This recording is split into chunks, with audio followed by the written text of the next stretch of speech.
Ladies and gentlemen, behold, it is I, Nev from Nev's Tech Bits, otherwise known as your friendly neighborhood basement dweller. Don't worry, ma'am, I am from the internet, and today I want to be talking a little bit more about spooky technologies.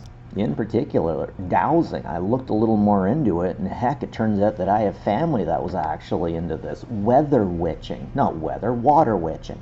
Now, I only ran into this because this TikToker here, James Butler, who does septic tanks and a lot of other dirty stuff, who doesn't believe in spirits, supernatural, or anything like that, talks about needing to hire a water witch, in order to find water that was going up a hill. And the guy did it, apparently. The dude took 2 rods and went up the way, and those rods bent, and he eventually found where the leak was.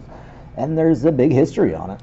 So yeah, it's basically like the Ouija board of finding stuff. The really crazy part is oil companies have definitely poured money into these guys, and they definitely have got some results.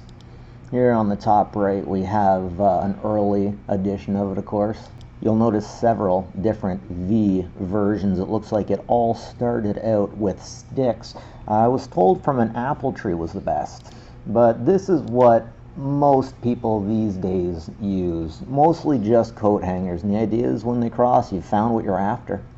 Okay, now here's the interesting part. I definitely think you should go to Wikipedia and check this out. There's definitely been studies that have been done, and for the most part, the studies show it's totally not a thing, that it's basically no more reliable than a series of guesses, which is something that keeps coming up.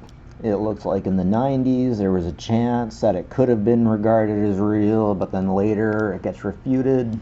And here's the magic word, unconscious muscular action. And that's like Ouija boards too, right? As a bit of a funny side note, there were several other dowsing things made in the early 2000s. Sniff X, which is basically BS.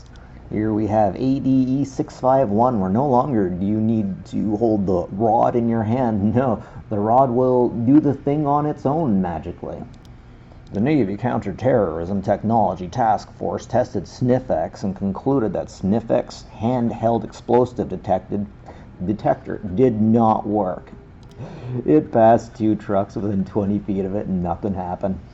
So here's a quintessential Sniff X. It looks like just a block of aluminum that has an antenna coming out of it. I really think that this would defeat its own purpose. Okay, so hear me out. The pagans generally think that we all have this supernatural power in and of itself. Now, the supernatural power we can't exactly tap into because of reasons, but there are things, there is imagery, there's imagery that can unlock potential within us, they say, potential that we don't realize that we have with imagery like this, sorry. Apparently, this is one thing, the mortar.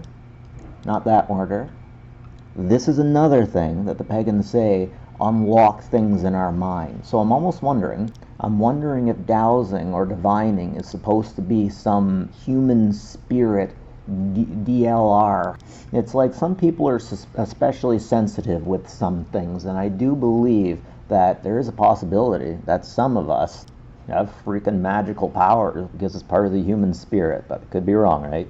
Anyways, I feel a tool like this would completely remove you from that energy that a pagan would believe that you would use. I mean, a pagan once told me that it was magic. If you're driving into a place and you're like, oh man, I really hope there's a parking spot, I really hope there's a parking spot, and then there is a parking spot, well, that's magic. You made magic through your own personal power. Through your own personal power, you have made magic. So maybe this is one of those tools that is supposed to work through you. This is in Iraq, and this guy's actually using one of these things to detect bombs. Could you imagine how embarrassing? Like, look at this guy's over here. He's like, I can't believe him, actually. I can't believe him. Anyways, I just want to close out on this guy. A particularly haunting story. Now that I've looked into all of this, I can't say that there's any proof it actually works. But in 1692, this individual was hired by authorities to locate a murderer by swinging a pendulum. He identified a 19-year-old boy, a hunchback, as the culprit, and the boy was subsequently torturously, Yeah, that's pretty sad.